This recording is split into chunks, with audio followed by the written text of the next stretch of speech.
মাননীয় স্পিকার, আমি দুঃখ প্রকাশ করছি, একবার মাই লর্ড বলে ফেলেছি। ওকালতি করতে করতে মাননীয় স্পিকার আসলে এটা চলে আসে মুখে। I am really sorry for that. আমাদের আসলে 13-14 সেই সময়টি একটি খুব অবশ্যই খুব ক্রাইসিস মোমেন্ট আমাদের সকলে গিয়েছে। মাননীয় সংসদ সদস্য, আপনাকে অসংখ্য ধন্যবাদ এই প্রশ্নটা করার জন্য। আমরা যেই এখন সেফটিনেট আমাদের প্রোগ্রামসগুলো চালু রয়েছে, এগুলো আমরা এই মুহূর্তে যেটা করছি ডিস্ট্রিবিউশন লেভেলে গিয়ে আমরা বিভিন্ন সময় দেখেছি অনেক ধরনের আমাদের কমপ্লেইন সামনে এসেছে যে অনেক সময় ডিস্ট্রিবিউশনটা ঠিকমতো হয় না, হলেও আবার সেখান থেকে বেনিফিশিয়ারি এন্ড থেকে অনেক ধরনের ক্লেম করা হয়, টাকা চাওয়া হয়, যেটা অবশ্যই একটি অনেক বড় দুর্নীতির একটা অংশ।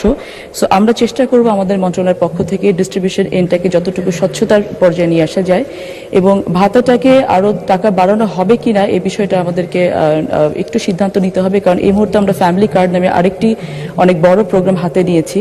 আমরা হয়তো ক্রমান্বয়ে চেষ্টা করব যে একটি ইন্টিগ্রেটেড সিস্টেমের মাধ্যমে আমরা সমস্ত ভাতাভোগী যারা আছেন তাদেরকে একটি কার্ড একটি পরিবারের আওতায় আনার জন্য, এবং সম্মিলিতভাবে, যেহেতু আমরা অত্যন্ত ভঙ্গুর একটি অর্থনৈতিক অবস্থায় বিরাজ করছি এবং সেখান থেকে আমাদের দেশকে যেমন উঠে দাঁড় করাতে হবে, ঠিক একইভাবে আমাদেরকে চেষ্টা করতে হবে যে বেনিফিশিয়ারি এন্ড থেকে সকলে যেন উপকৃত হন। তো একটি সম্মিলিত কাঠামোর মধ্য দিয়ে আমরা চেষ্টা করব যে এই সেফটিনেট সিকিউরিটি যারা পাচ্ছেন তাদেরকে একটি ভালো জায়গায় নিয়ে যাওয়ার জন্য। অসংখ্য ধন্যবাদ মাননীয় স্পিকার।